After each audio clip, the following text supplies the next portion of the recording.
कहा जाता है कि इस संसार में सबसे बड़ा रहस्य मृत्यु नहीं है। सबसे बड़ा रहस्य यह भी नहीं है कि ब्रह्मांड कहाँ से आया। सबसे बड़ा रहस्य यह भी नहीं है कि देवता वास्तव में है कि नहीं, बल्कि सबसे बड़ा रहस्य यह है कि जब कोई साधक पूरे हृदय से शिव से कोई प्रश्न पूछता है तो उत्तर कहाँ से आता है। बहुत लोगों ने मंदिरों में जाकर पूछा, बहुत लोगों ने पर्वतों की गुफाओं में बैठकर पूछा, बहुत लोगों ने नदियों के किनारे दीप जलाकर पूछा, लेकिन उन्हें कोई उत्तर नहीं मिला। और कुछ ऐसे भी हुए जिन्होंने कभी मंदिर का द्वार नहीं खटखटाया, जिन्होंने कुछ विशेष अनुष्ठान नहीं किया, जिन्होंने कोई चमत्कार नहीं खोजा, फिर भी एक दिन उनके भीतर ऐसा प्रकाश हुआ कि हर प्रश्न स्वयं ही समाप्त हो गया। ये घटना कैसे घटी है यही समझने योग्य है, क्योंकि शिव का उत्तर शब्दों में नहीं आता। वह किसी आकाशवाणी की तरह कानों में नहीं उतरता, वह किसी पुस्तक के पन्नों पर लिखकर नहीं आता। शिव का उत्तर एक ऐसी अनुभूति बनकर उतरता है जो प्रश्न पूछने वाले को ही बदल देती है। और जब प्रश्न पूछने वाला बदल जाता है तब उत्तर अलग से देने की आवश्यकता नहीं रह जाती। पुराणों में एक कथा आती है। हिमालय की नीरवता में एक बार पार्वती ने महादेव से पूछा कि संसार में सबसे दुर्लभ वस्तु क्या है। अनेक लोग सोचेंगे कि अमृत दुर्लभ होगा, कोई कहेगा कि स्वर्ग दुर्लभ होगा, कोई कहेगा कि सिद्धियां दुर्लभ होगी, किंतु कथा कहती है कि महादेव मुस्कुराए और बोले, सबसे दुर्लभ वह मन है जो कुछ क्षणों के लिए भी पूर्ण मौन में ठहरे, क्योंकि जहाँ मौन है वही सत्य का द्वार खुलता है। जहाँ विचारों का शोर है वह केवल कल्पना है। इस कथन का अर्थ केवल धार्मिक नहीं है, इसका संबंध मनुष्य के भीतर चलने वाली ऊर्जा से भी है। आज विज्ञान भी कहता है कि मनुष्य का मस्तिष्क निरंतर तरंगे उत्पन्न करता रहता है। विचारों की भीड़ जितनी अधिक होती है उतने ही भीतर का संतुलन बिखरता जाता है, किंतु जब ध्यान की अवस्था आती है तब गति बदल जाती है। मानो कोई झील जैसी सतह पर तूफान उतरा, अब शांत हो गई हो और शांत झील में आकाश स्पष्ट दिखाई देता है। इसी प्रकार शांत चेतना में अस्तित्व का संदेश स्पष्ट दिखाई देता है। इसलिए यदि कोई शिव से उत्तर पाना चाहता है तो पहली आवश्यकता प्रश्न पूछना नहीं, बल्कि प्रश्न पूछने योग्य होना। यह बात सुनकर आश्चर्य हो सकता है। संसार में सभी लोग प्रश्न पूछते हैं, परंतु बहुत कम लोग प्रश्न पूछने योग्य होते हैं। योग्य होने का अर्थ है कि भीतर पूर्वाग्रह न हो, आग्रह न हो, भय न हो और अपनी इच्छाओं को ही उत्तर बना लेने की जिद ना हो। अधिकांश लोग जब शिव से प्रश्न पूछते हैं तो वास्तव में उत्तर नहीं चाहते, वे केवल अपनी इच्छा की पुष्टि चाहते हैं। वे चाहते हैं कि आकाश भी वही कहे जो उनका मन कह रहा हो। ऐसी अवस्था में उत्तर कभी नहीं आता। एक प्राचीन कथा है।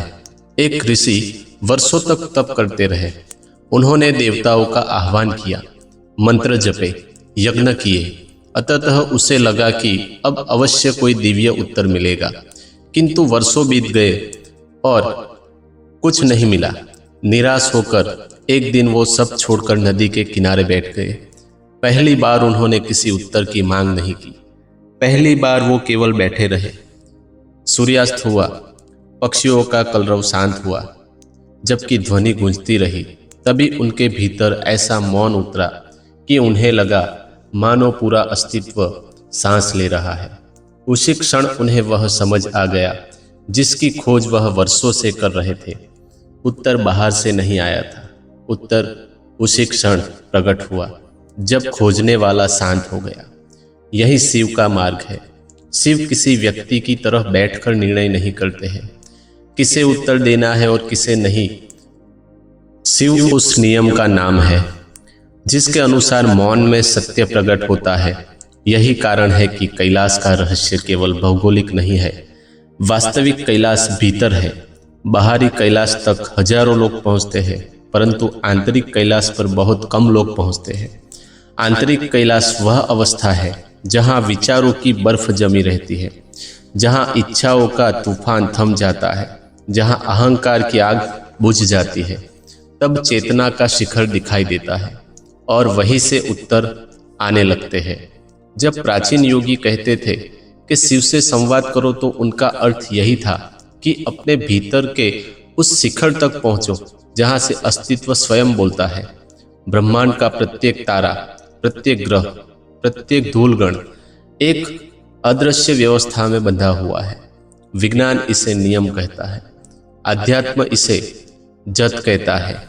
यही जत शिव का नृत्य है, और जो इस नृत्य को सुन लेता है उसके प्रश्न धीरे धीरे विलीन होने लगते हैं, क्योंकि उसे समझ आने लगता है कि जीवन किसी दुर्घटना का नाम नहीं है। सब कुछ एक सामंजस्य में घट रहा है। एक दिन एक साधक ने गुरु जी से पूछा कि मैं शिव से कैसे पूछूं कि मेरा मार्ग क्या है। गुरु ने उत्तर दिया कि पहले ये जान कि प्रश्न कौन पूछ रहा है।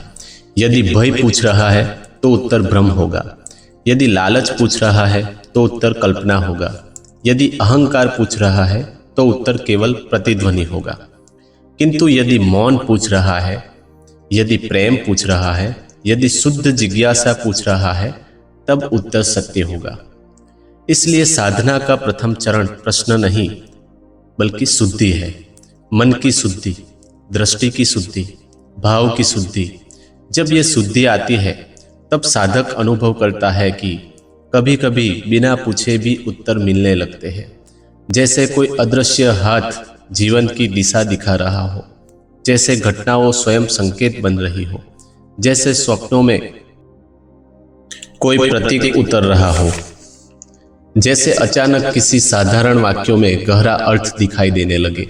तब समझना कि चेतना का द्वार खुल रहा है, और यही वह क्षण है जहां से शिव उत्तरों की वास्तविक यात्रा आरंभ होती है।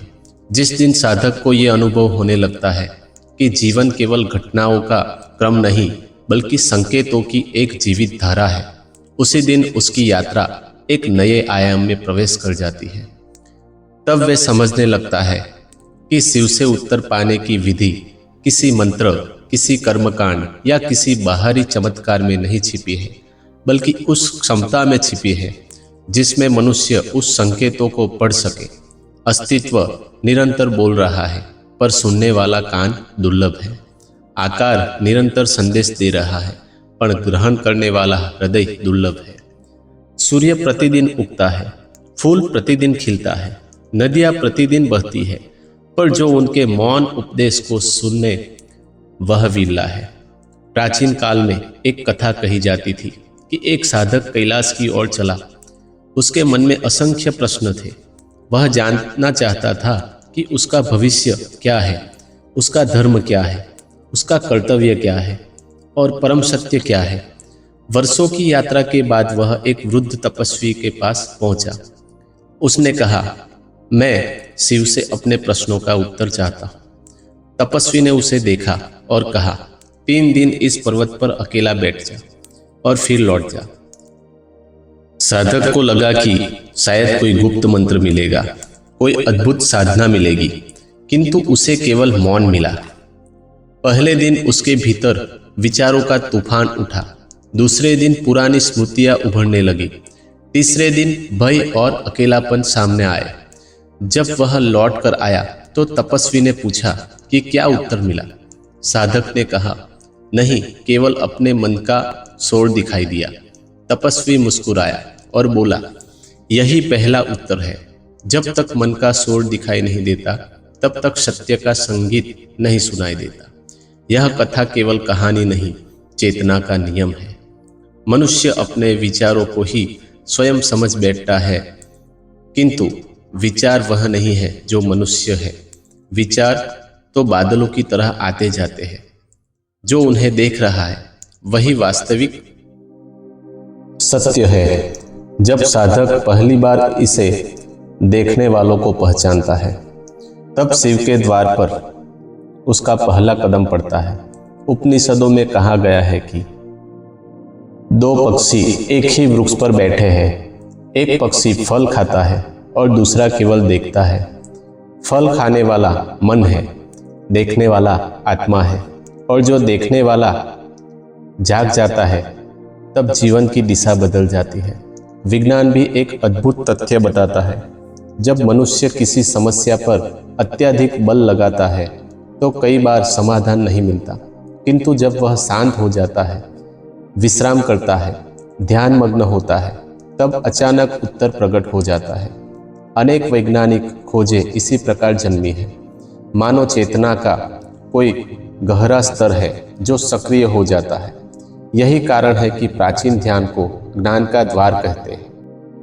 वे जानते थे कि मन सीमित है किंतु चेतना असीम है। मन गणना कर सकता है, चेतना देख सकती है। मन तुलना करता है, चेतना सीधे जानती है। और सिर्फ उसी जानने की अवस्था का नाम है। एक और कथा है। समुद्र मंथन के समय जब विष निकला तो देवता और असुर दोनों भयभीत हो गए। कोई भी उस विष को ग्रहण करने को तैयार नहीं था। तब महादेव ने उसे अपने कंठ में धारण कर लिया। साधारण दृष्टि से यह केवल एक पौराणिक घटना लगती है, किंतु इसका गहरा संकेत है। जब साधक अपने भीतर उतरता है तो उसे सबसे पहले अमृत नहीं मिलता, सबसे पहले उसे विष मिलता है। दबा हुआ क्रोध, छिपा हुआ भय, पुरानी पीड़ा, असफलताओं का दर्द, अपमान की स्मृतियाँ, वासनाओं का धुआं सब ऊपर आने लगता है। बहुत लोग यहीं से लौट जाते हैं। उन्हें लगता है कि साधना ने उन्हें और अशांत कर दिया, किंतु वास्तव में पहली बार उन्हें भीतर का विष दिखाई देता है। जो शिव की तरह देख सकता है उसकी तरफ धैर्य रख सकता है। विष को देख सकता है। जो उससे भागता नहीं वही आगे बढ़ता है, और जो आगे बढ़ता है वही उत्तरों के योग्य बनता है, क्योंकि शिव का उत्तर शब्द नहीं, रूपांतरण है। यही प्रश्न वही रहे और प्रश्न पूछने वाला वही रहे तो उत्तर व्यर्थ है। उत्तर तब सार्थक है जब वह पूछने वाले को बदल दे।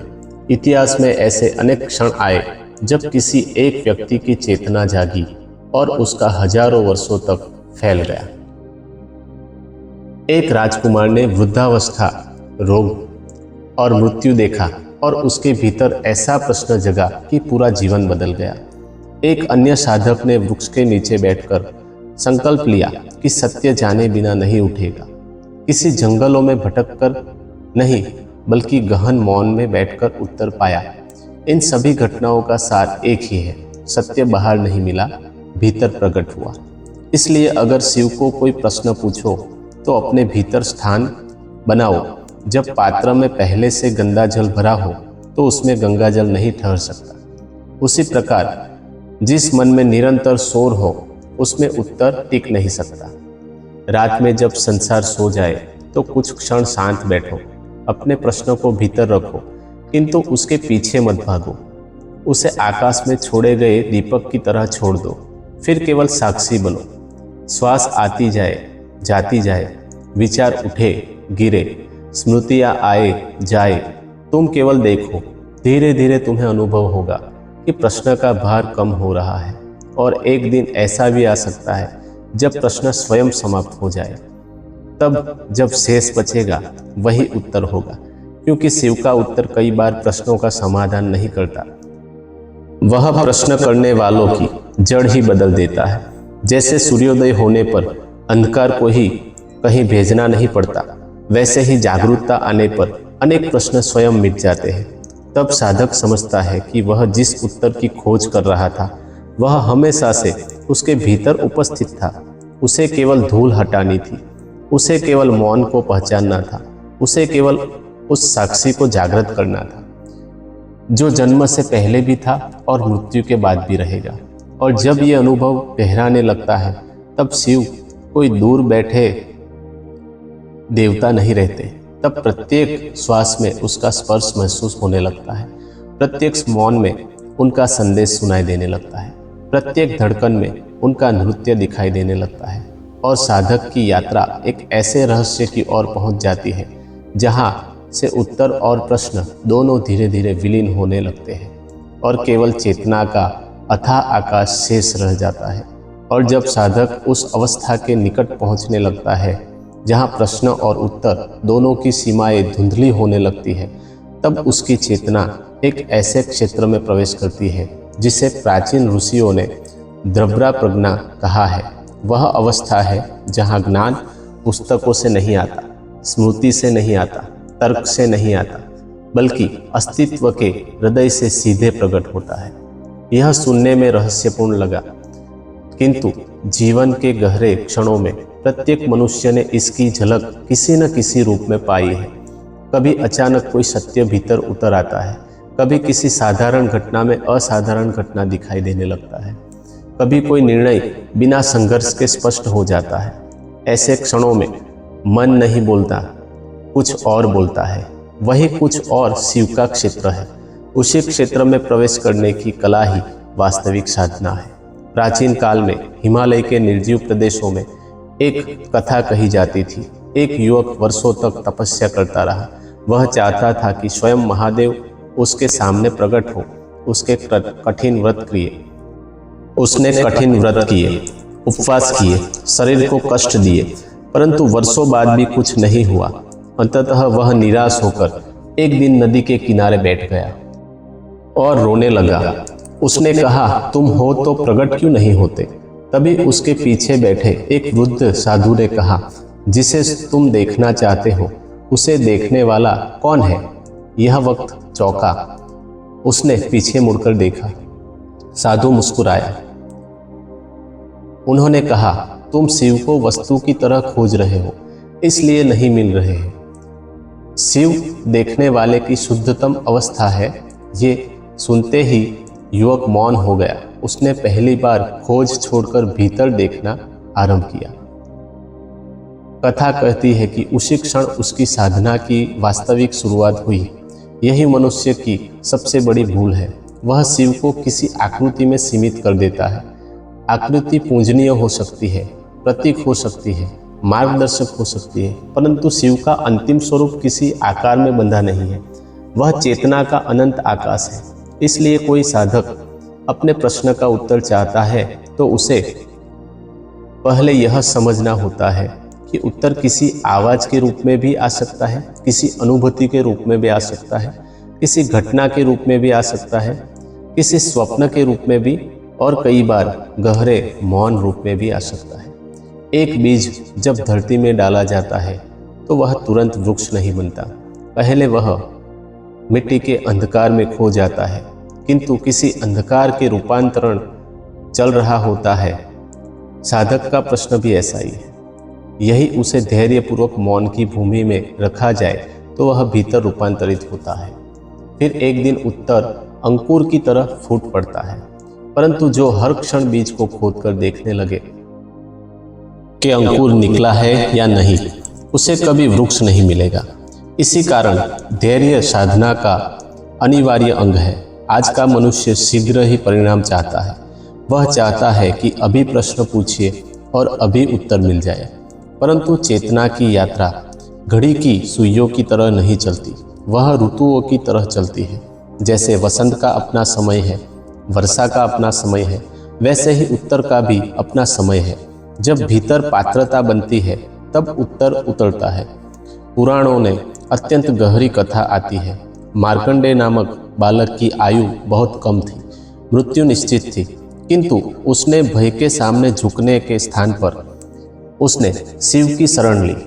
कथा कहती है कि जब मृत्यु उसके सामने आई तब उसकी चेतना इतनी एकाग्र हो चुकी थी कि मृत्यु भी उसे विचलित नहीं कर सकी। प्रतीकात्मक रूप से इसका अर्थ यह है कि जो चेतना अपने भीतर के शाश्वत तत्व को पहचान लेती है वह भय से मुक्त हो जाती है, और जहाँ भय समाप्त होता है वहीं सत्य प्रकट होता है, क्योंकि भय सत्य का सबसे बड़ा आवरण है। मनुष्य अनेक प्रश्न इसलिए पूछता है क्योंकि वह डरा हुआ है।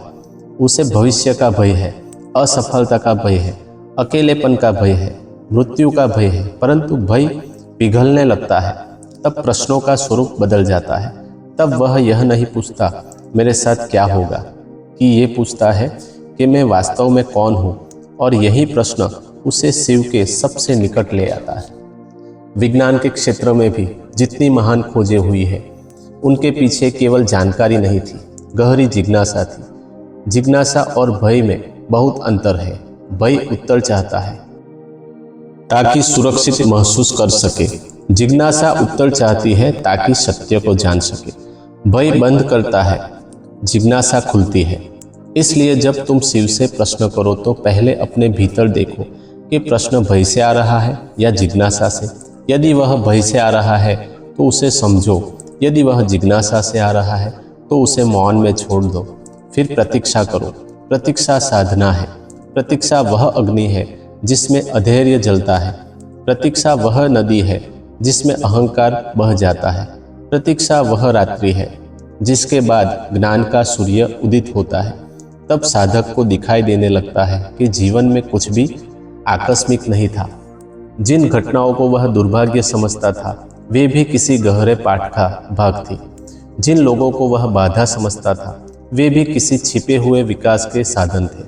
जिन असफलताओं का वह श्राप समझता था वे भी भीतर की परिपक्वता के द्वार थे। तब जीवन की पूरी कथा नए अर्थ में दिखाई देने लगती है।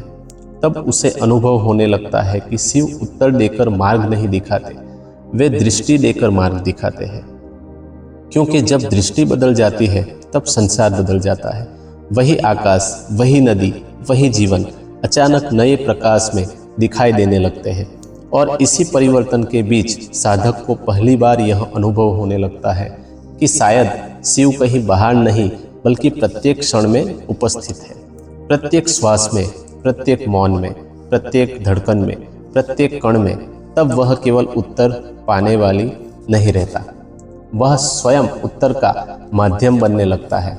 और यहीं से उसकी यात्रा और भी एक गहरे रहस्य से बढ़ती है, जहाँ चेतना के बंध द्वार खुलने लगते हैं और अस्तित्व अपने अनंत रहस्यों का अगला पर्दा धीरे धीरे हटाना आरंभ करता है।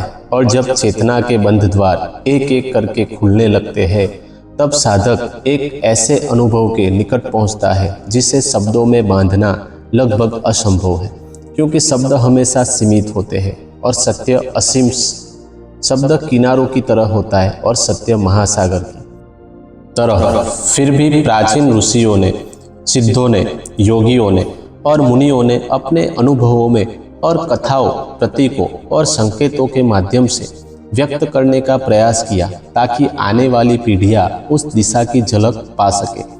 उन्हीं संकेतों में एक अद्भुत गहरी कथा छिपी है।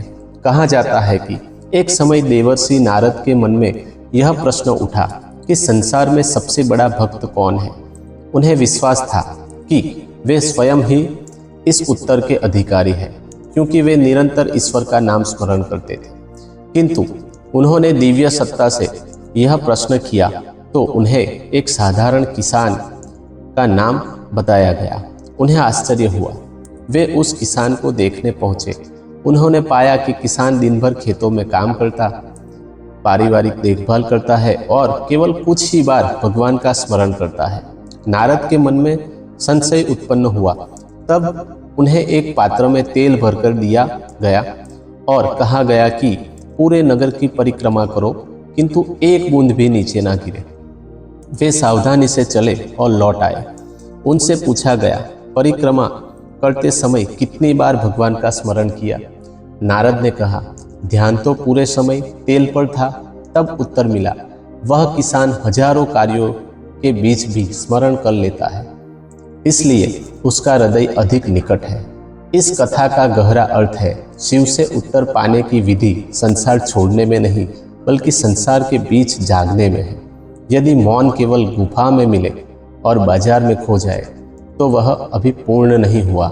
यदि ध्यान केवल आंखें बंद करने में मिले और आंखें खुलते ही समाप्त हो जाए तो अभी यात्रा अधूरी है।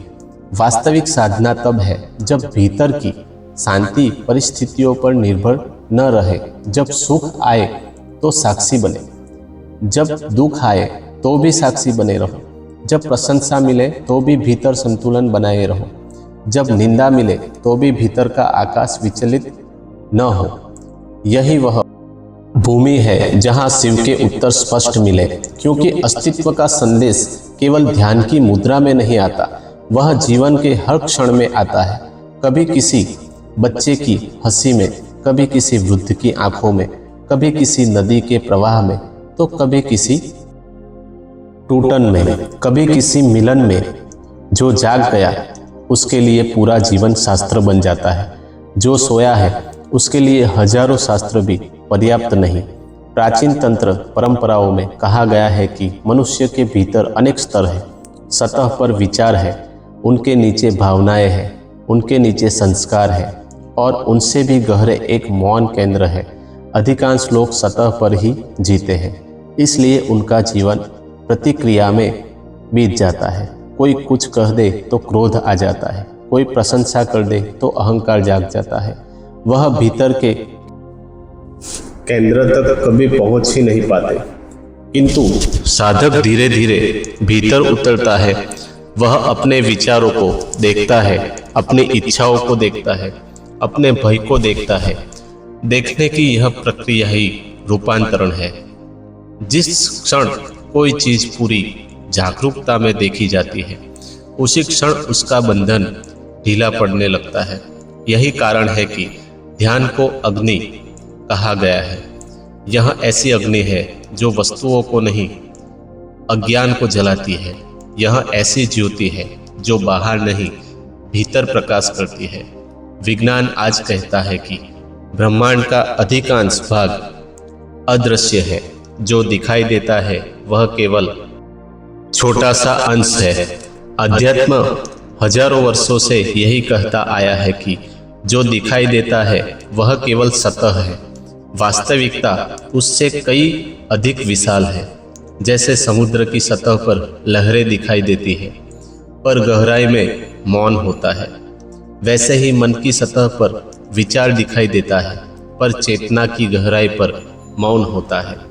और जो उस मौन तक पहुंच जाता है वह जान लेता है कि उत्तर शब्दों में नहीं, अनुभव में छिपा होता है। एक बार एक साधक ने अपने गुरु से पूछा, मैं शिव की आवाज कैसे पहचानूं? गुरु ने उत्तर दिया, पहले अपनी मन की आवाज को शांत कर। ये कैसे होगा? गुरु बोले, उसे रोकने का प्रयास मत कर, केवल देख। साधक ने वर्षों तक अभ्यास किया। एक दिन वह लौटा और बोला, अब विचार आते हैं पर मैं इनसे बंधता नहीं। गुरु मुस्कुराए और बोले, अब सुन। साधक ने पूछा, क्या सुनूं? गुरु ने कहा, मौन को। यही सबसे बड़ा रहस्य है। मौन खालीपन नहीं है, मौन जीवित है। मौन में ऐसी उपस्थिति है जिसे शब्द व्यक्त नहीं कर सकते। उसी उपस्थिति ने शिव का स्पर्श है। उसी में उत्तर जन्म लेते हैं, उसी में प्रश्न विलीन होते हैं। और जब यह अनुभव गहरा हो जाता है, तब साधक को दिखाई देने लगता है कि जीवन वास्तव में किसी मंजिल तक पहुंचने की दौड़ नहीं है, यह जागने की प्रक्रिया है। जो जाग गया वह वहीं पहुंच गया जहां पहुंचना था। तब कैलाश कोई स्थान नहीं रह जाता, वह चेतना की अवस्था बन जाता है। तब गंगा कोई नदी नहीं रह जाती, वह भीतर बहने वाली निर्मलता बन जाती है। तब त्रिशूल कोई अस्त्र नहीं बन जाता, वह जागरूकता, संतुलन और सत्य का प्रतीक बन जाता है। तब डमरू केवल ध्वनि नहीं रह जाता, वह सृष्टि की धड़कन बन जाता है। और इन्हीं प्रतीकों के बीच साधक को धीरे धीरे वह महान रहस्य समझ आने लगता है कि शिव से उत्तर जानने अंतिम विधि शिव से प्रश्न पूछना नहीं, स्वयं को इतना शांत कर लेना है कि उत्तर बिना बुलाए, जैसे सुबह होने पर सूर्य को बुलाना नहीं पड़ता, वैसे ही चेतना के निर्मल होते ही सत्य स्वयं प्रकट हो जाता है। और तब भीतर एक ऐसी नीरवता जन्म लेती है जिसमें समय धीमा पड़ जाता है, विचार दूर हो जाता है और अस्तित्व का अगला रहस्य अपने आप खुलने लगता है। मानो अनंत आकाश स्वयं साधक को अपने हृदय के सबसे गहरे कक्ष में आमंत्रित कर रहा है। और जब साधक अस्तित्व के उस गहरे कक्ष में प्रवेश करने लगता है, जहाँ विचारों की गति मंद पड़ जाती है, जहाँ इच्छाओं का कोलाहल थमने लगता है, जहाँ स्मृतियों की पकड़ ढीली हो जाती है, तब एक ऐसा क्षण आता है जिसे प्राचीन परंपराओं ने द्वारहीन द्वार कहा है। यह बड़ा विचित्र प्रतीत होता है, क्योंकि द्वार हो तो प्रवेश किया जा सकता है, पर द्वारहीन द्वार का क्या अर्थ है? इसका अर्थ है कि वहां पहुंचने के लिए कोई मार्ग नहीं है, क्योंकि जो पहुंचना चाहता था वही सबसे बड़ी बाधा था। जिस अहंकार ने यात्रा आरंभ की थी, अंत में उसी को विलीन होना पड़ता है, और जब वह विलीन होता है तभी शिव का वास्तविक स्पर्श घटित होता है। तब साधक को अनुभव होता है कि वह उत्तर खोजते खोजते उस बिंदु पर आ पहुंचा जहां प्रश्न पूछने वाला ही नहीं बचा, और जहां प्रश्न पूछने वाला नहीं बचता वहीं परम उत्तर प्रकट होता है। प्राचीन ग्रंथों में एक अद्भुत कथा आती है।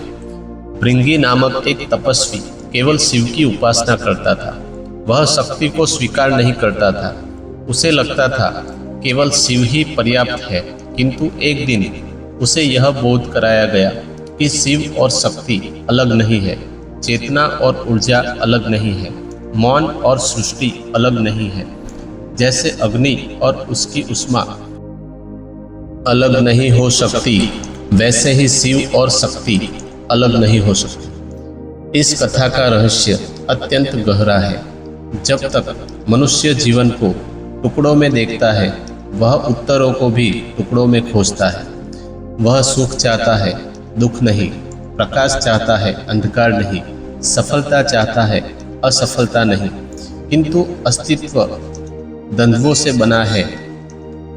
दिन और रात, जन्म और मृत्यु, मिलन और विरह, सब एक ही वृत्त की दो छोर है। जो केवल एक का स्वीकार करना चाहता है, वह कभी पूर्ण सत्य तक नहीं पहुंच सकता।